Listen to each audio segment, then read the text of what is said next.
Hey, and welcome into the Big Ten Huddle. I'm your host, JR, and we've got a lot to talk about going on in the Big Ten. In less than 2 minutes, we have swiped over from football to basketball. That's right. Double duty tonight. It's Big Ten After Dark. We did have our final Big Ten game end about 2 hours ago, but we wanted to come on here. Unfortunately, wasn't able to come last night. The furnace situation at the house, all that stuff. But we're here now. We're here to talk about the Saturday night game or the Sunday night games and the Saturday night games a little bit. Probably not going to do full recaps on those, but maybe talk about a little bit of the stuff. If we really want to talk about Illinois and how they lost, we can, but I'm sure Illinois fans don't want to hear too much about that. So we appreciate everybody being here. We do have Burke here with us. Burke, Indiana fan Burke. I don't know if Burke was excited to do this episode when we first talked about it, but I think after the game today, you're pretty excited to do this episode, right, Burke? The Hoosiers are playing with house money. You know what? If we lost that game, if we got spanked, we would have just said, hey, good, we fired him. But, I mean, the second half Hoosiers, that was something out. That was crazy.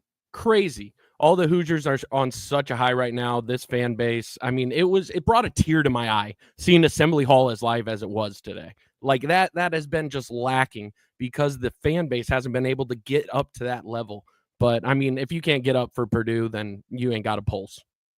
Oh, you're not a Hoosier. If you can't get up for Purdue. Exactly. You're not a Hoosier. Exactly. And, man, I'm just excited to be back. If I would have known it was Big Ten After Dark, I would have brought my smoking jacket. I would have, gotten a little comfortable.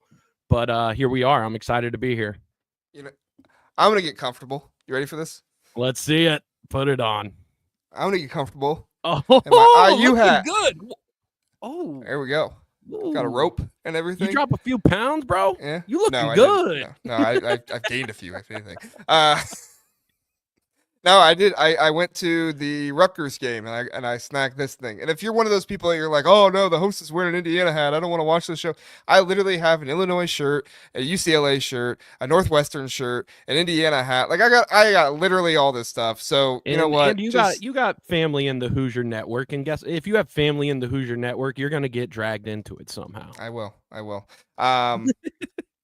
I am an Ohio State fan, just to put that out there. But I will say I don't really want to talk about Ohio State basketball right now. Yeah, so we are going to talk about it today because they played UCLA on Bill Walton Day, which, nobody was winning at UCLA that day. No, with Kareem in the house, heck no. Philip says, JR, do you have a Michigan shirt? No, that's not coming to my house. That's where I draw the line. Okay, that would be something if you did. That would be something that we got to draw the line somewhere. I'm glad to see you did there.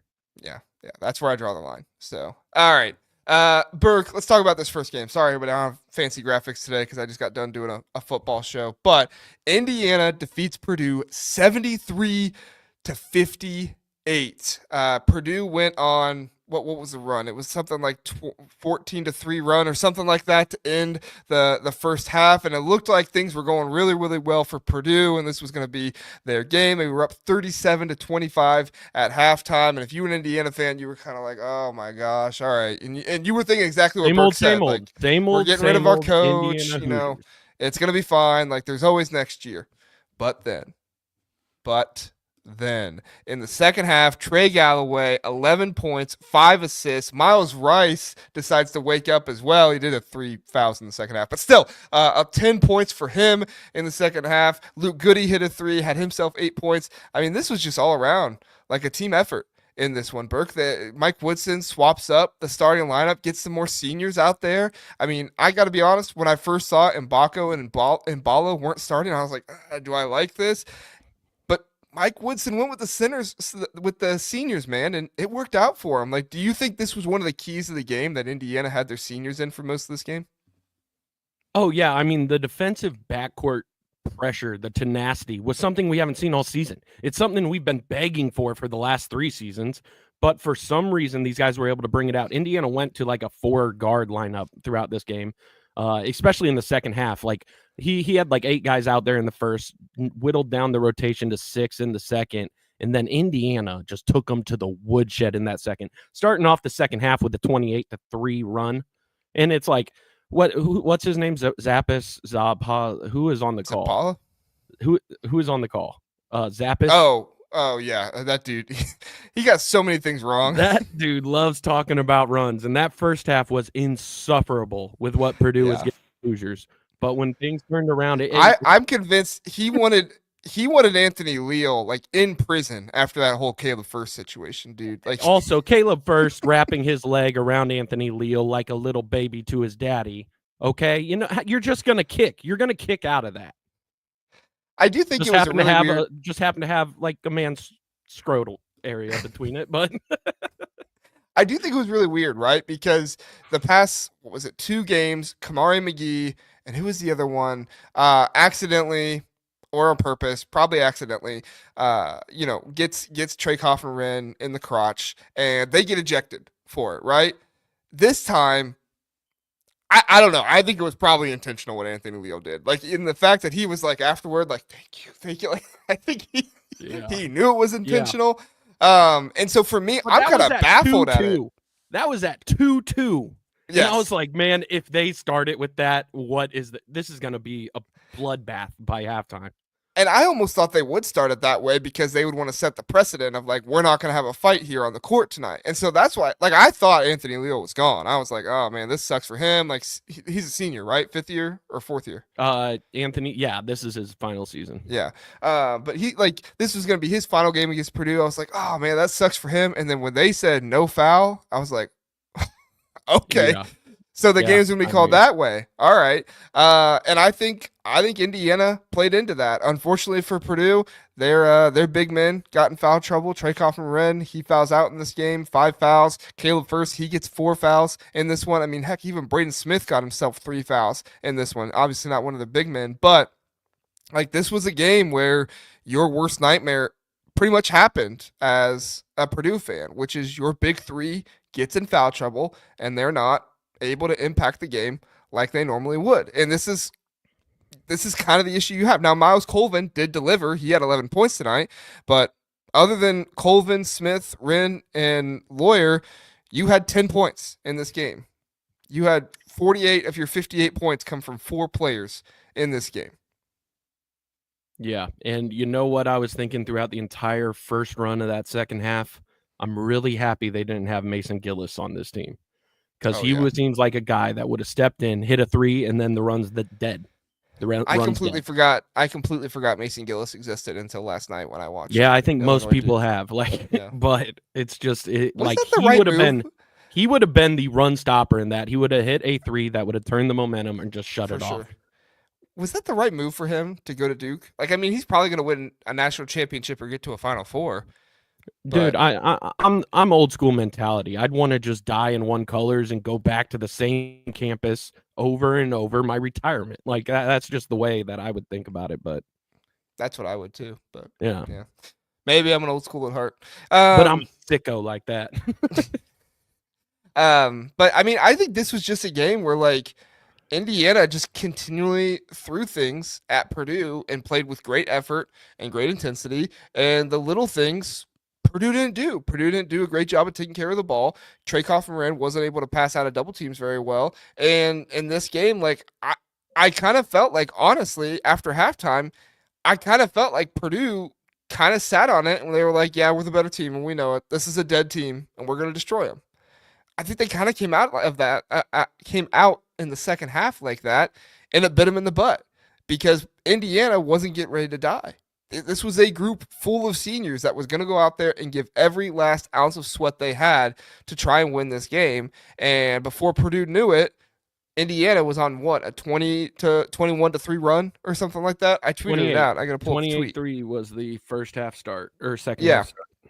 Yeah, which is just like insane that they're able to come out like that. I mean, dude, it was awesome being on this end of that for once. Like so awesome.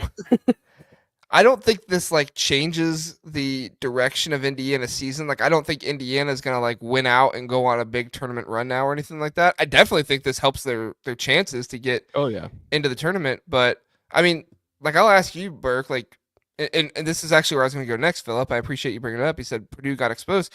Like, did Purdue get exposed in this game? Or I mean, this is their 4th straight loss. Like, did Purdue get exposed games ago, and now teams are like, let's just keep getting them in foul trouble and their big three can't beat us, you know? See, I don't know enough about how they've lost the prior 3, but I'm gonna say interior, Purdue is a liability defensively. Indiana was able to destroy them on points in the paint, 44-18.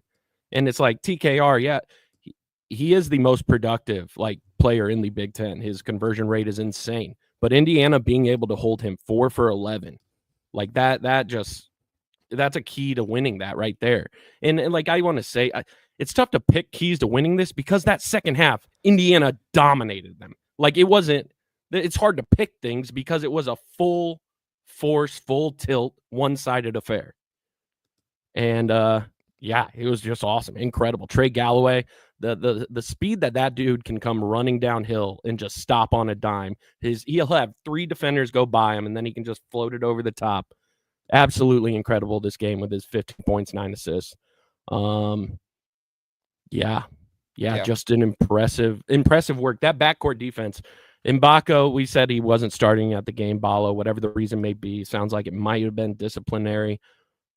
But when Indiana's rolling like they were, he couldn't be on the floor. He just couldn't be on the floor in the second half because he leaves shooters open, and that is just a trait of his game. It's not going to be washed out at this point in the season because it hasn't been in the past 2 seasons. And it's time to figure out who we can win with. And I'm glad that Mike Woodson was able, like Mike Woodson's on his way out the door. Minutes that he promised to dudes to come to Indiana, be damned. Like he's going to find the way to win the game now. And I like it. I appreciate it. Yeah. I mean, this is when Mike Woodson is at his best, right? Like I know he's only 500 in the rivalry, but when it comes to old school, play the game of basketball with meaning and with purpose and passionately, like this is where Mike Woodson gets his guys up. We've seen it time and time again throughout his career.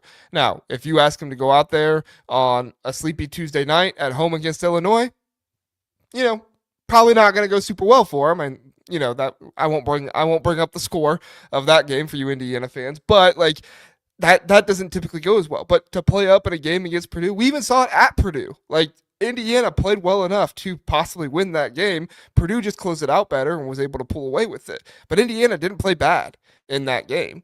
And so the games that mean something, the games that Mike Woodson is passionate about and plays his passionate players, that's when this Indiana team's at their best. Unfortunately for them, you can't be 100% passion for every single game.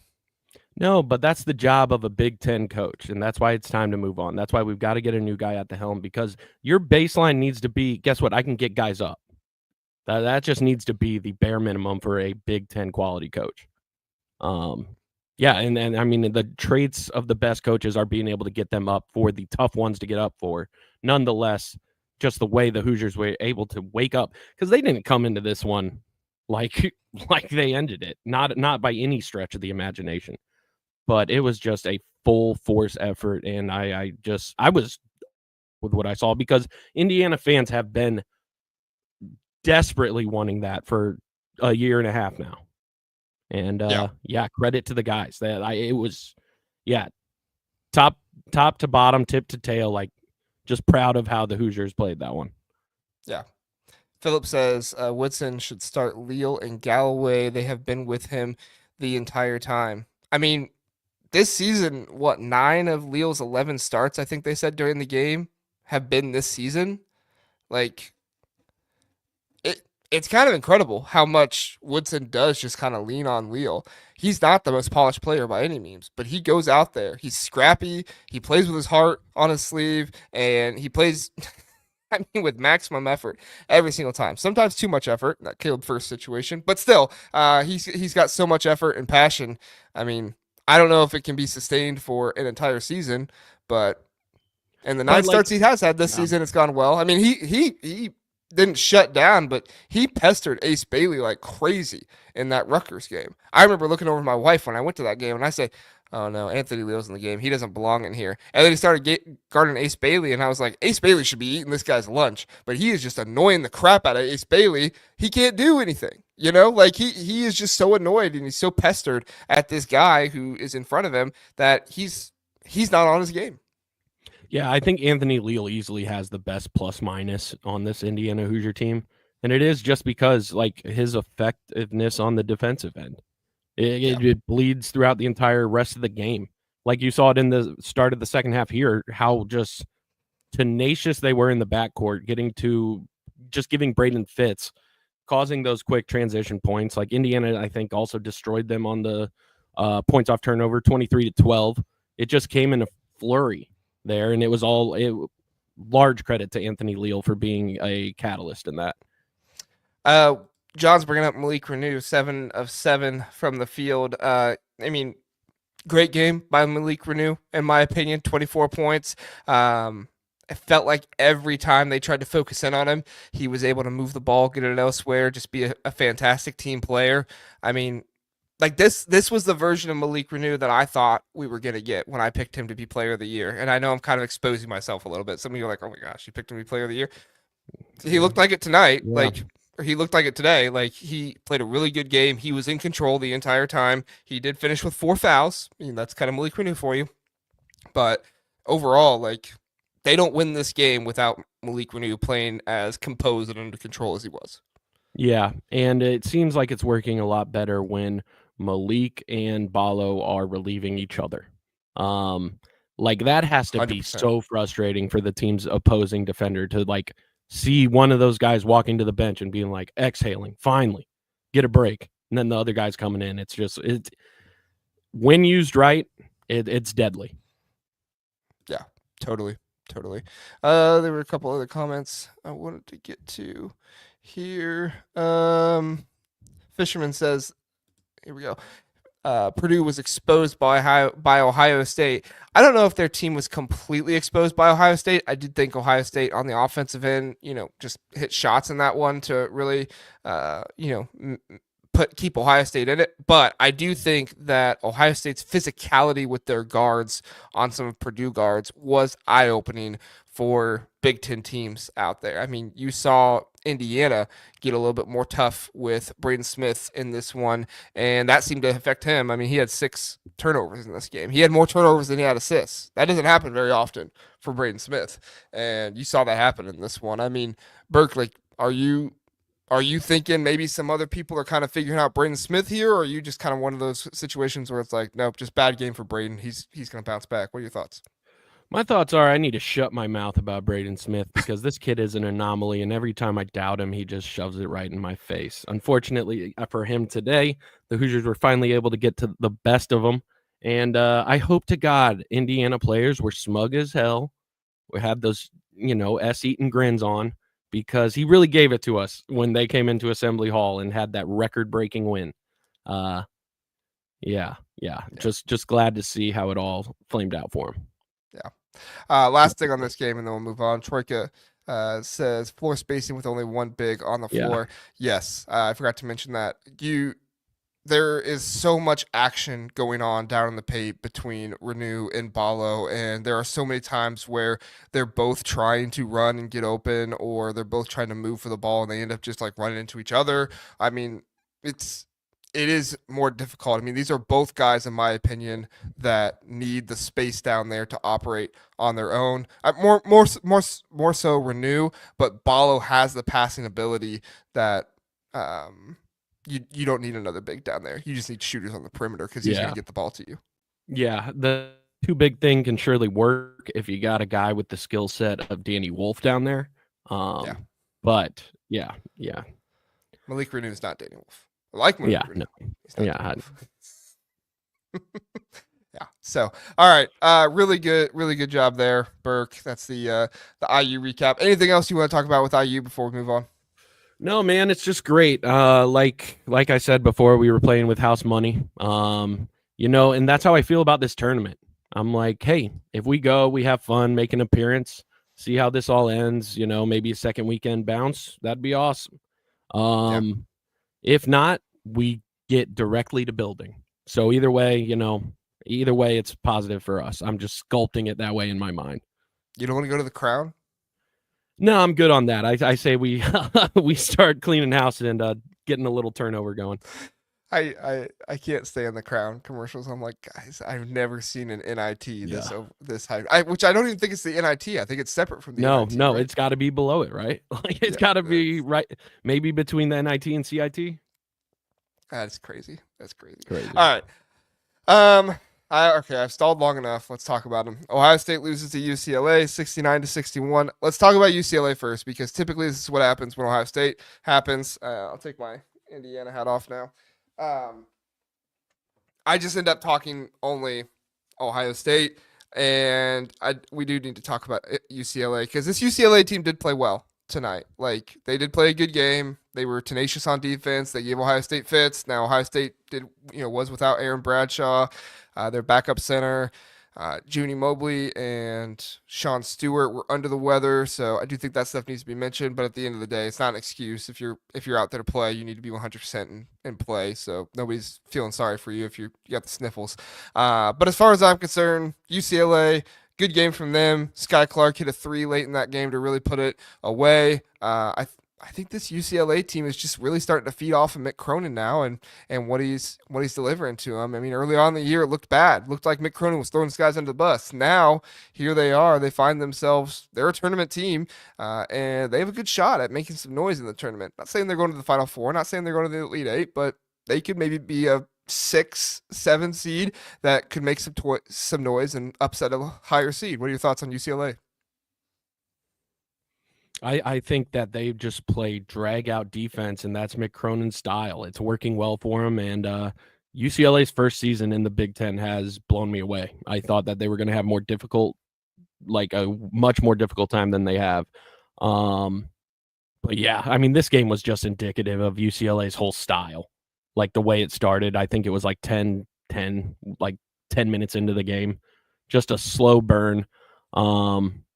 But yeah, I mean, when Daly's playing like that, like he was all over the floor. Like that was an X factor performance from him. When he's playing like that, UCLA is a problem because UCLA is a team that if they get up on you like 7 points, you're going to spend 10 minutes fighting back for those 7. Yeah, for sure. And I mean, with a team like UCLA, if you give them 40% shooting from 3, which is what they shot in this one, 8 for 20, if they're being successful on defense, there's not many teams in the nation that can beat that. Because yeah, and when plays. Sky Clark, all of a sudden showing a clutch gene. Like there was times throughout the game where Ohio State was making a pushback, they were crawling back, and he had a gutting 3 for him in response. He did.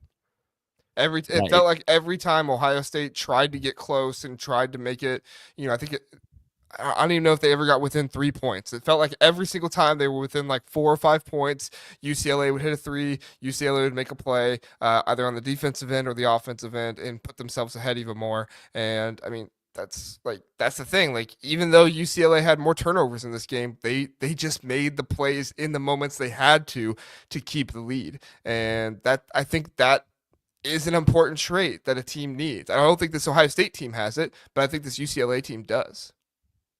Oh, absolutely. Absolutely. And you saw that kind of characteristic back to Daly's performance. It was something. He just looked to will UCLA in this. And yeah, that just spoke volumes and bled into the defense. And that's just Mick Cronin's, he just has those guys ready defensively every time. You just have to hope they make a few shots, and they're more likely than not going to win that game. Yeah. And I mean, Kobe Johnson too. He's that one of those guys that you look at the box score, 3 points, 1 for 8, 1 for 5 from 3, and you're kind of like, did Kobe Johnson have a great game? Well, and you also look there and saw he had 13 rebounds, 4 assists. He did have a couple turnovers in this one, but I mean, this is the reason why Mick Cronin brought Kobe Johnson to UCLA to play good defense and to be that guy that can do the little things for you. He wasn't the most efficient night scoring, but he was able to do the little things for you to keep you in this game and make big plays, whether it was a rebound, whether it was a pass, whether it was, something on the defensive end. He was able to make those plays, and it came up huge for UCLA. Yeah, he gets those guys to buy into their roles, and back to Sky Clark, before the season started, I know he's going back home to LA, but I still was like, there is not I don't know if you'd want him to go anywhere else, less than just back to all the distractions of LA, just with his career track record. but the way he has turned it around and he's truly contributing to winning basketball is very impressive. It is. It is. Kobe Johnson, 1 block, 3 steals in this game. Didn't have those pulled up, but I knew he had good defensive numbers there. So 6 offensive rebounds as well. That is just huge. Huge. Yeah. So all right. Let's talk about Ohio State. Don't really want to, but we will. Bruce Thornton played all 40 minutes in this one, 21 points, 7 of 17, 3 for 9 from 3. I mean, Bruce Thornton was not the issue in this game. Your issue is that your front court can't stop fouling. Your front court can't give you consistent production.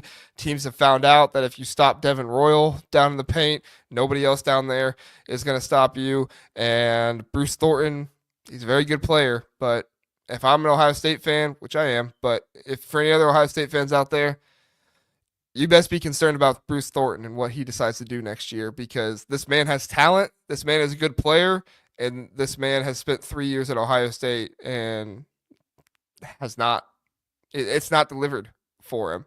And he's too good of a player to be wasted on not playing in the tournament and not being able to make some type of run, because I don't know if he's going to be a starting point guard for a Final Four team or anything like that, but he can be a contributor on a team like that. And to me, it feels like Ohio State is wasting him a little bit, and that's sad. Now, what were your? Sorry, I haven't been on in a while. I just want to get your overall arching thoughts on the start of this Diebler era. How has the Big Ten kicked off in your mind? Yeah, I mean, I do think that there are some circumstances with Diebler that have to be thought of. You know, Aaron Bradshaw has struggled with injuries. He had to leave the team at one point. You know, he's missed multiple games with illness, and so I do think you have to take that into consider. And it's hard to develop a player when they miss that much time, right? Like, I see a bunch of people say, "Oh, Diebler didn't develop Aaron Bradshaw," and it's like, well, Aaron Bradshaw was also away for the team for multiple games, and he's also been sick, and he's also not been practicing with the team for a good amount of time. So some of this is unlucky, but the thing I go back to more than anything is, like, you took Bradshaw and you lost Akpara. Now, there's different stories on how that exactly happened, but to me, if you put in everything with Akpara, who is having a fantastic season with Tennessee, you don't lose him. But since you tried to split between Akpara and Bradshaw, you lost Akpara. And whether that's because of NIL, whether that is because of playing time, whatever that might be, it wasn't worth it to bring in Bradshaw. Even if he would have played all season, it wasn't worth it. And I think these are the type of things that Diebler needs to learn. But the unfortunate thing is, I don't think Diebler ever should have got the job. I was one of the people that said he shouldn't have got the job last year. I like Diebler, and I want Diebler to be successful, but I want Diebler to go somewhere, a Valparaiso or something like that. Get his chops under him, get your experience, and then come back to Ohio State and be the head coach. I would have much rather they went out and got who's the Miller brother? Not Archie Miller. What's the other one? Sean Miller. I would have much rather than went out and got a Sean Miller. I would have much rather them got out and got Dusty May. Obviously, that would have been a great move. Big shocker there. Everybody knew it. I would have liked to see him go out and get, Dennis Gates from Missouri. He's a Cleveland dude. He would have done well at Ohio State. Had a bad season last year, but I think he would have done well at Ohio State. He has coaching experience. Jared Callahan is who Fisherman's saying. He's another name I remember being talked about. Or is it Gerard? Sorry, Jared or Gerard. I can't remember. But he's another name I remember people talking about. Like, there are no, not Fran McCaffrey, Philip. Not for Indiana. that crimson on that red would be such a clash. Like that fashion faux pas can't even happen for the sake of the Big Ten. Yeah. But another name that, like, I don't think he was thought of last year, but I've heard people say he could possibly move somewhere this year. And it's Chris Collins at Northwestern. Yeah, I heard his name battered around. If you could get Chris Collins to Ohio State, I think that would be a home run. I think that would be an absolute. I've read a few places throwing his name around for the Indiana job, but that I like Chris Collins to Ohio State. I do. I mentioned him last Friday night with Shaps, as he would be a good candidate for Northwestern or for Indiana. I don't think he's a big enough name for Yeah. Indiana fans. I think Indiana fans want a bigger name. But if you're talking about a guy who can come in and win, Chris Collins can come in. You give him those resources, you give him that fan base, he's going to come in and win. You know? Yeah, he does enough with a lot less. Yeah. Yeah. So I think you get that. But as far as I'm concerned, like Diebler's not going anywhere this year. I think there's too many unfortunate things that happen that are kind of playing into things for him. But I also think some of those things were also his fault. You know, you should getting Micah Parrish, fantastic, right? Getting John Mobley to come in, fantastic. You got Marcus Johnson coming in either next year or the year after that. I think it's next year. He's coming in. He's going to be fantastic for you. But you got to establish the big men. That was something that Chris Holtmann did a really good job of, was getting big men and getting power forwards to be able to come in and play well. Seems like the opposite is happening with Jake Diebler, where you're getting good backcourt play, but you're not getting quite the big men. Sorry, go ahead. So with Felix Akapara in particular, like, do you think the administration or the shot callers in the program were they just weren't convinced that he was like a headline big man in the Big Ten? Because I mean, I don't know exactly. By every measure, I feel like fans watching him from freshman year would have been like, this kid is gonna be a freak in a few years. Yeah, he was so raw. He just needed to be polished. Yeah. Anybody who knows basketball could have saw that. But I think, and again, not everybody agrees on this kind of stuff. There's all kind of different opinions out there. My philosophy is it's probably somewhere in the middle. But from what I think, it was probably some combination of he didn't like that Aaron Bradshaw was coming in to cut into his playing time, because Aaron Bradshaw he had the name, he had the recruiting ranking and everything. And also the NIL wasn't as big for Akpara as it was at other places like Tennessee, because Tennessee saw the raw, unpolished. If we can just polish this guy up, he can be amazing for us. And this dude's moves away from being a massive issue. Yeah, I mean, he's gonna be an NBA player at some point, and he's gonna be really good in the NBA. I mean, you have that kind of length, that kind of athleticism. They took OG Anunoby. They're gonna take Felix Akpara. Exactly.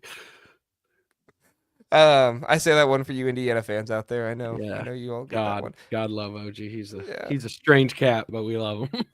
Is he killing it still at the Raptors? Oh yeah, man. He's I think he's on the Knicks now. He was traded to the Knicks towards the end of last season.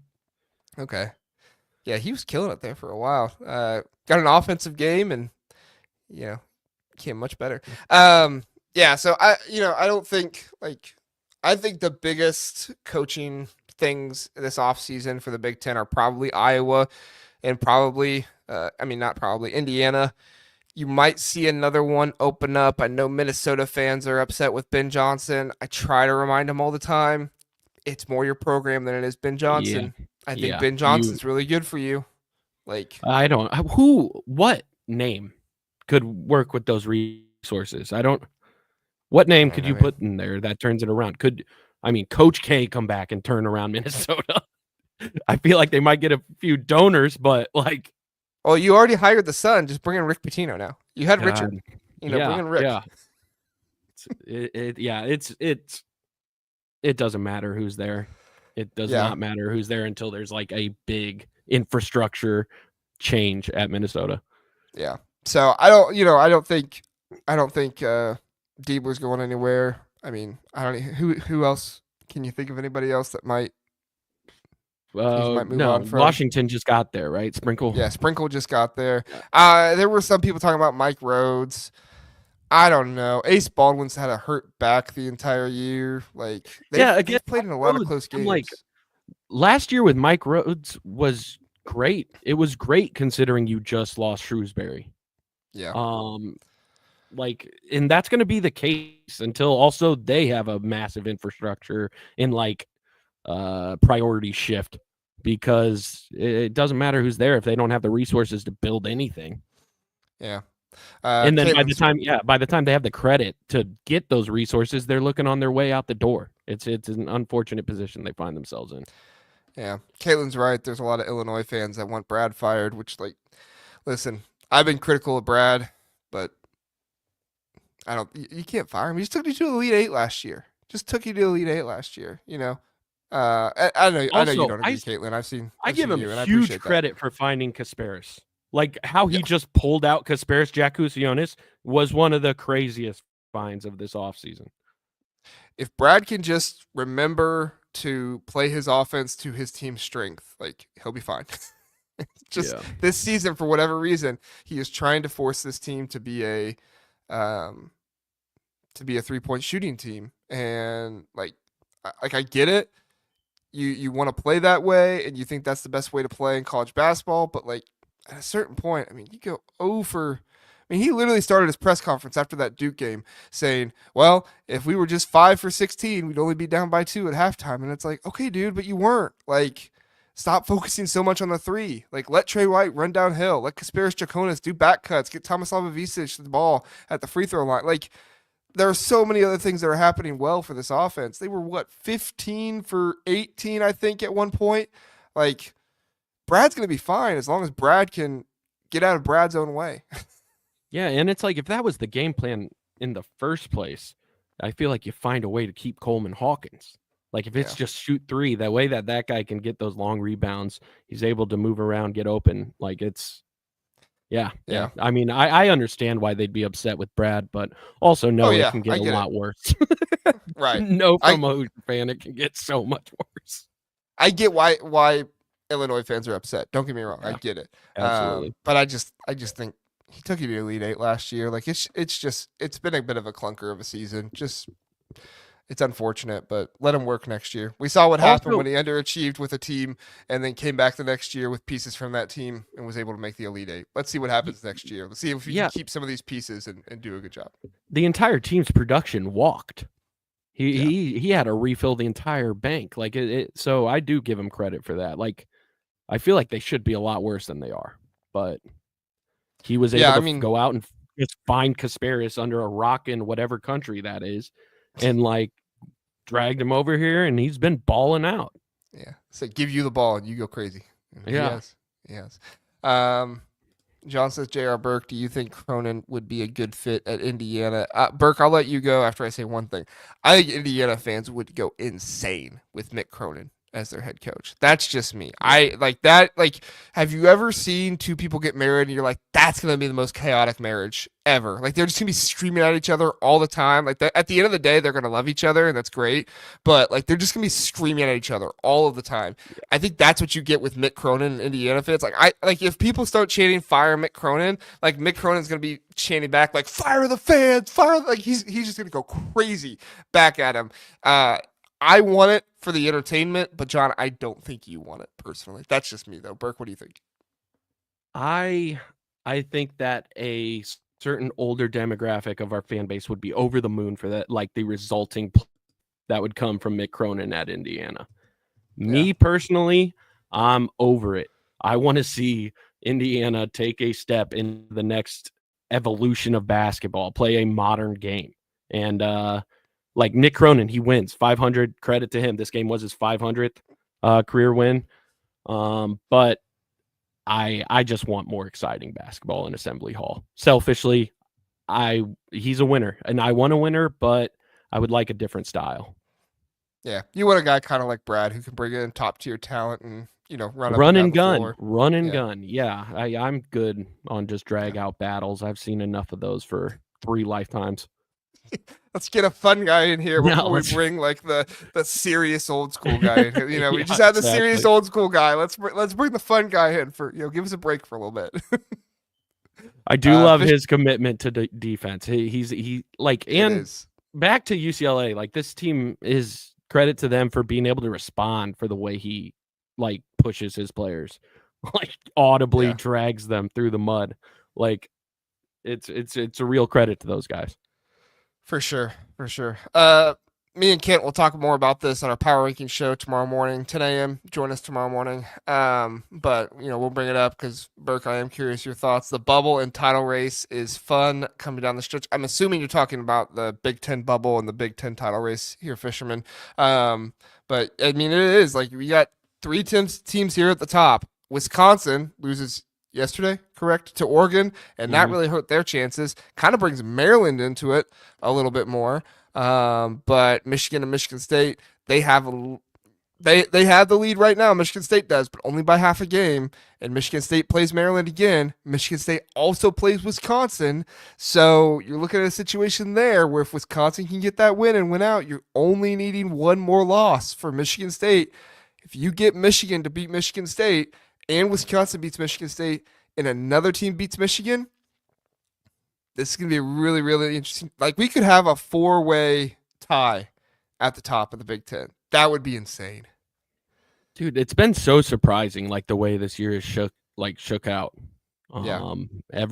For such a like top heavy conference, the Big Ten has been extremely competitive amongst themselves this year. But at the same time, I am happy to see that some teams have put themselves apart, but it isn't just Purdue and Illinois. Like it's awesome to see the mix. Well, yeah, like the past 2 seasons, it was like Purdue. Okay, who are the top 4 seeds, right? Like who gets 2, 3, and 4? Purdue just kind of dominated. And I'm not like anti-Purdue, but it is more fun this year to have Purdue not be as good because you are getting these battles and these races up near the top that you haven't been getting the past 2, about the past 2 years because of the way they've dominated. And to see both Michigan teams up there at the top, like that rivalry and everything, I just think it's really, really good for Big Ten right now. I think it's good for the health of the conference and, teams competing and being competitive. And I think it's really good to see Greg Gard, being better too. Like we were at a point, a year or 2 ago, Wisconsin fans all wanted Greg Gard fired, And now this man's come back. He got John Tonji, and he's got this offense that is going insane. Need to play a little bit better on defense, but going insane right now. Like this Wisconsin team is the real deal. It's crazy. We were at a point 10 months ago where Greg Gard was like, I can't win here. I'm losing everybody. I don't have money. And he's still able to find a way to get wins. It's impressive. He's a name that I'd like to see what he could do with some resources. Well, when they lost Chucky Hepburn, and they lost a couple of, and then when they bring in John Tonji, like people downplayed that Tonji addition because the only thing he had done was at Colorado State, I believe, and then he went to Missouri. He played like 8 games that year because of injury. Then he goes in the portal and he's not even nearly as closely ranked to the top as he should be. Then he comes to Wisconsin. He starts balling out like crazy. Like the dude is just insane. That guy's whistle would almost make Edie's blush. Yeah. True. Now the bubble race. This is something we've talked about a good amount on here, Burke. I don't know how much you've been paying attention to the bubble race, okay? But the Big Ten bubble, obviously 3 teams don't make it. Right now, our bottom 3 are Northwestern, Penn State, Washington. Northwestern and Penn State both have 5 wins currently. And then your 6-win teams, we thought Minnesota would be able to pull away from this, but they're at 6 wins right now. And so is USC and Iowa. It's actually Rutgers that started pulling away from this with their win over USC. And they won. Who was the other one they won against? Anyway, they started pulling ahead now with 7 wins.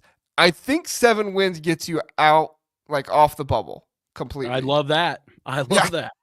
You're good. You're there, Burke. But USC, Iowa, Minnesota, could you see any of these 3 teams not making the Big Ten tournament? USC, Iowa, Minnesota. Minnesota, for sure. Yeah. Just because if they don't, that credit to them. If they don't, if they get invited, that is a success from where I thought it would be. Other than that, Iowa, I don't know, because the most Iowa I watched was when they were whooping us this season. So but they have been on that tailspin, and it sounds like Fran's moving on. Out of those, I'm gonna say Minnesota. They have to be the easy pull. Yeah, Minnesota to end the season. They have Northwestern at Nebraska, Wisconsin at Rutgers. Funny enough, Northwestern has a chance here to get themselves in the tournament. That win against Ohio State was huge for them. They sit at 5-11 right now, and they play both Minnesota and Iowa to end the year. So if they're able to take down both Iowa and Minnesota, and I think they're both away. Unfortunately for Northwestern, no, Northwestern is at home against Iowa, away against Minnesota. If they're able to do that, like you can count this, That's how you would this want that Northwestern team too. in. That's how you would want that. You would want to Yeah, have that game at home and the other one yeah, away. you would. Yeah, you would. All right, Burke, let's finish up here. We didn't talk Rutgers, USC. This was a interesting game. Ace Bailey, Dylan Harper doing their thing. They got some support too, and this Rutgers team is at their best when it's not all Ace Bailey and Dylan Harper. Obviously, they can carry the team themselves, but they got some support. 95-85 in this win for Rutgers. What'd you make of this game?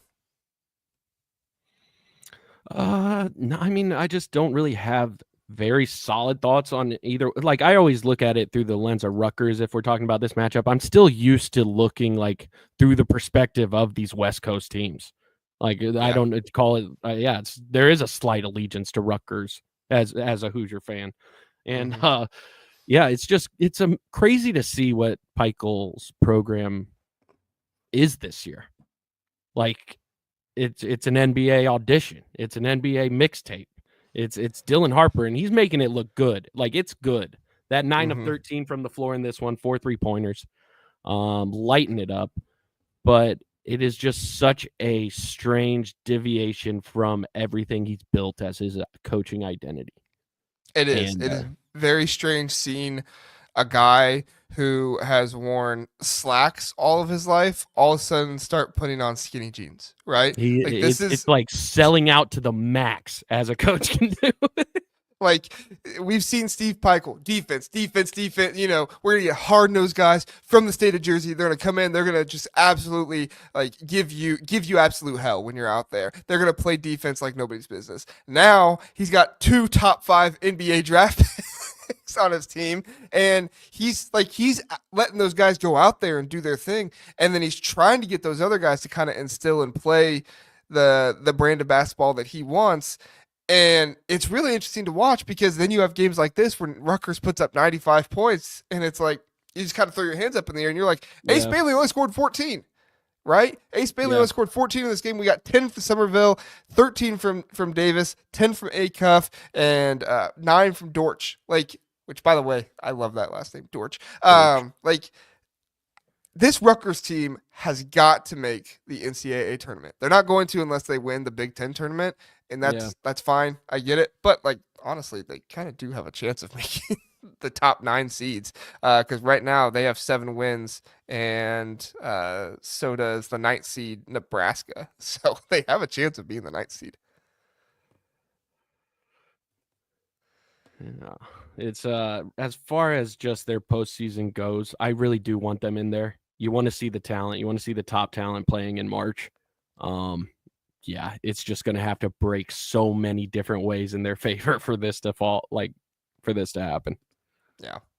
And then on the flip side, like I cherish every time they show a snapshot of Eric Musselman because he just looks like he is going through it terribly every time. Yeah. And I'm not somebody that dislikes Eric Musselman. It's just the expressions and everything. I just love it because you see kind of the expressions of what he's going through right now where he knows he has talent, but he just has guys that aren't either playing well together or not making good decisions. Like Wesley Yates is a dude. Desmond Claude is a dude. St. Thomas is a dude. Like when those guys are playing well and other players are playing in addition to them, like as a cohesive team, this USC team is pretty good. But when you play a game where Claude and Yates have to combine for 30 and 23 to score 53 of your 85 points, it's like, well, glad we have them, but they could use some help. Nobody else scores in double figures in this one. Still credit to USC. You think when you score 85 points, you're going to win that game more often than you're not. Yeah, that's true. That's true.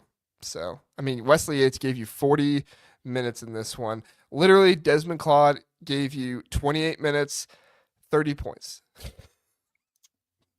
It's just that's insane. That's insane. How old is he? I don't know how old he is. Is there just no interest from the next level?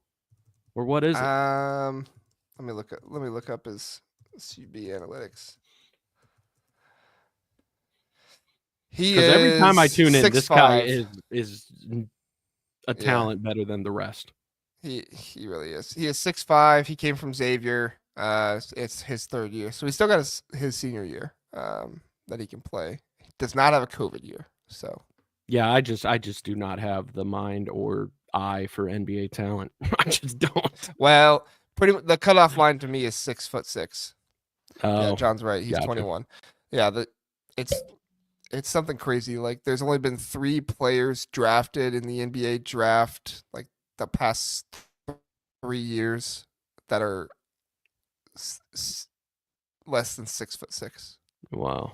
So if I look at a guy and he's not 6'6", I'm like, probably doesn't have a great chance to go to the NBA. Yeah.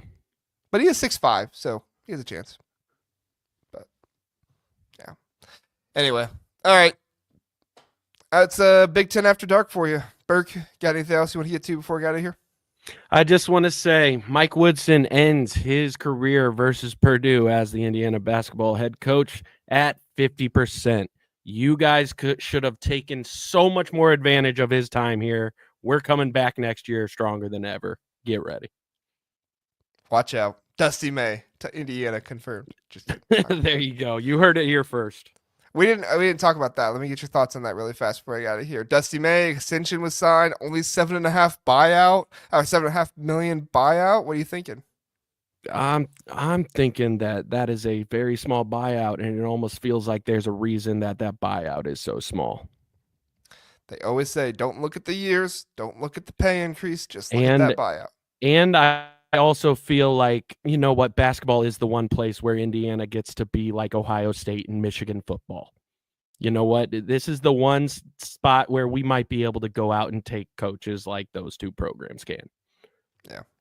Did you ever buy the Signetti rumors that he was getting the Vanderbilt coach to come to Indiana? I mean, I like the coach, but I don't buy that rumor. I feel like there's just, how often are they sitting in there? Signetti just kind of was there for how long? Yeah. You know, he wasn't there too long. Cup of coffee, years. Scouted the talent, took the talent to Bloomington, built an empire, dude. An empire. All right, we're at the empire stage. Built an empire. There we go. There we go. We'll have Burke on the football episode for his Indiana Empire segment here soon. Don't worry. Yeah, no knowledge, all bias. That's my football takes for sure. There are a number of listeners that would like that. We got some Indiana listeners who would really like that. So all right, very cool. All right, Burke. Hey, we appreciate you coming on, everybody. I appreciate you being here. Tomorrow morning, a lot of basketball content for you coming up. Tomorrow morning, me and Kent power rankings. We're gonna do that. Tomorrow night, Big Ten After Dark. Again, I have Jason Camillo from Big Underdog. He's a bracketology guy from that website. It's one of the most accurate websites out there.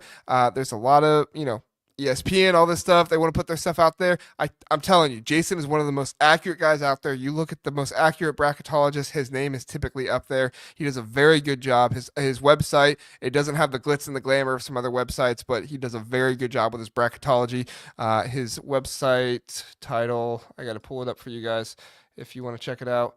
It is big-underdog.com. Go check it out, big-underdog.com. He's going to join me Monday night. We're going to recap the Michigan-Nebraska game, and then after that, we're going to get into bracketology talk, and I'm going to let you guys run the bracketology talk. So whatever teams you want to talk about, I'm going to let Jason just kind of go with. So if you guys want to hear about Purdue, talk about Purdue. If you guys want to hear about Ohio State, talk about Ohio State. Whatever you want to hear, Illinois, whatever. Like, you guys got to come in and you guys got to be in the comment section chatting it up and talking about them. So obviously we're not going to spend the entire time on Indiana, as much fun as that would be.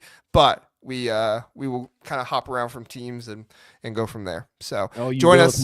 You will if my comments have anything to say about it. Yeah, well, I don't want to make Burke unhappy. If I make Burke unhappy, he's not coming on the show anymore. Nobody wants that. So. All right, everybody. Check us out. Me and Kent tomorrow morning, 10 a.m. Eastern time, directly after the Michigan-Nebraska game tomorrow night, recapping that one, and then bracketology. So thanks so much for joining us, everybody. We do appreciate it. We'll see you Monday night or tomorrow morning. Have a good